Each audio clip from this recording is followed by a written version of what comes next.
So you think you have a territorial tortoise, do you? Tortoises are extremely territorial.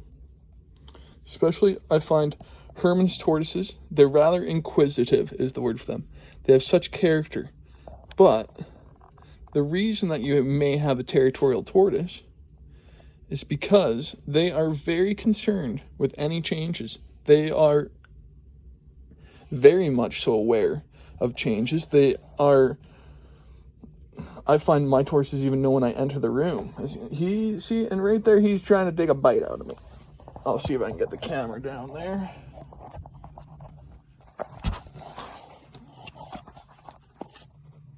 And we will. And he is gonna take, you see, that's him trying to take a bite on me. That's my boy Dash. He's a 5-ish year old male's Eastern Herman's Tortoise up here in Canada. And you see, the reason that they want to take a nip out of you is, for starters, a lot of the times, their first introduction to you in a day is you presenting them with food.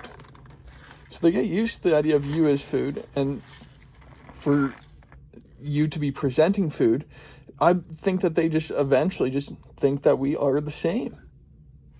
That either I'm a food source, or B, the fact that I bring food, or that food arrives when I'm around. Whatever the connection of the dots may be, these animals are aware. Scooter there, he will clean up the plate of anything. They're truly not fussy eaters when you feed them correctly. Scooter there, he'll eat any dried weeds, plants, or flowers that you offer him. Tenacious and territorial are things that tortoises, Herman's tortoises, can be. Have ourselves a little poop there to pick up. Scissors work really good for poo picking, I find, if they are fed a proper fiber diet. Look at how much this character stomps. That's what I've been kind of waiting for. And it's because I am in his space. I'm an invader. I'm an intruder. I think their natural wild home range matters to them. Where they are. This is something to them. Sometimes he'll be way faster than this, and I hope to get a video or a short video on that eventually. Scooter is full of personality. This is a huge reason why I just absolutely love Herman's tortoises. And I truly, I don't pick them up very often. I don't cuddle my pets. At least my tortoises anyways. Dog's a different story, but Scooter here, he definitely is king of his castle. He likes his own space. He's by far my most active tortoise. My girl Dash, she usually tucks in about 4 o'clock at night. Her activity period is morning till mid-afternoon.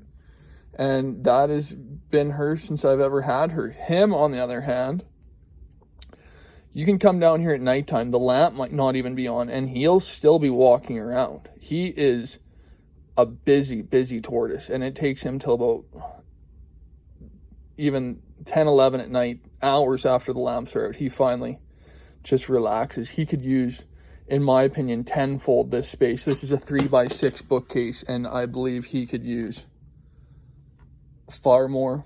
As you can tell, my pond liner here, I'm stealing their space. I need to correct my pond liner. When I built that, I didn't know. I really didn't know how to staple in any kind of liner at the time. It was a learning curve for certain. But for Mr. Tenacious here, Scooter, he could use a little more space, and every inch counts for their winter setup. Like, I want to keep them outside in a minimum of 7x14 this year's garden goal. Last year was a temporary setup but I had Dash outside last year. That was end of May till almost beginning of September. I had her out, and unless it got frosty out at night, I didn't bring her in. She did well in our desert here in Alberta. I live in the Canadian Badlands, and I found that the territorialness of indoors here wasn't nearly as present as outside when they have that proper space. But Scooter, on the other hand, I don't know. Like, he is a busy boy. I'm curious to see what he's like outdoors. I can't wait to have him out there. He did a quarantine through fall, and we've had him in here most of the winter, but he didn't get any outdoor summer period because I picked him up after the weather kind of changed. I absolutely love him. He's been a great introduction to the pair here. They coexist very well. But this isn't just a territorial showing video. This is a showing of the usage of space. Like, you can tell, like, even the smallest of tortoise like this just puts on miles indoors, that to have any less space, it's almost cruel.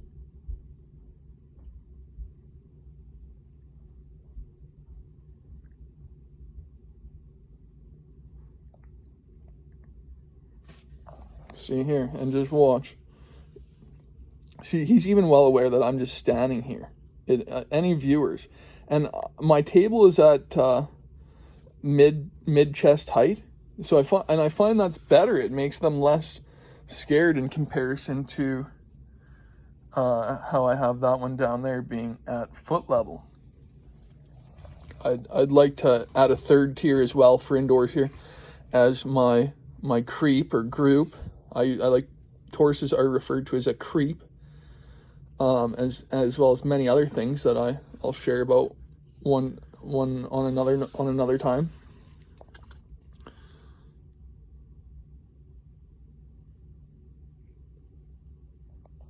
But having them at chest height, I find, for an adult's perspective, it makes them a little bit better interactively.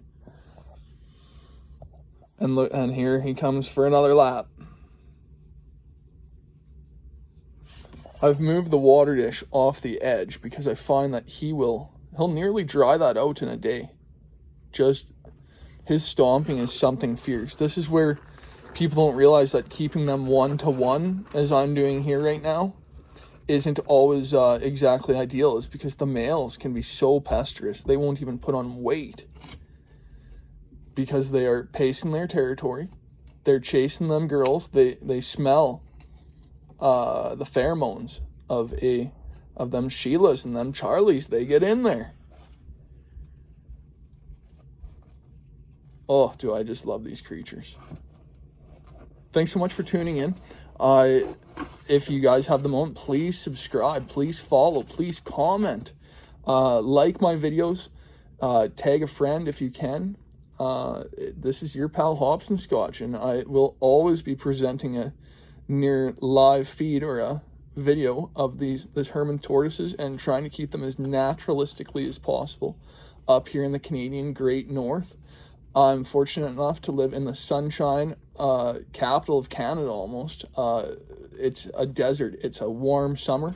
We get a very strong summer. It's plus 40 Celsius, but we get down to the minus 40 Celsius in the wintertime. So it has its challenges. I feed a 100% natural feeding. It's either foraged or homegrown. I don't feed commercial pellets. I don't feed commercial lettuces very often. When I only had one tortoise, it was super easy. As I'm growing a little bit, I'm having a little bit more difficulty, but it's not something I rely on. These animals do not need to be spoiled diet-wise, and by feeding lettuces and stuff, you're not benefiting them. They truly do best on a diet of weeds, plants, and flowers. That goes for all Mediterranean species. But there is no heads of lettuce in the wild, and there is definitely very little fruit offered. I do not offer fruit to these creatures. I'm looking forward to getting a few hatchlings here soon, and I hope everyone stays tuned for the presenting of these hatchlings that I'm getting, and I can't wait to raise these hatchlings with smooth shell growth and just show the world that it's possible indoors if you feed a proper diet. You have quality lights, and I'll show their territorialness of that as well.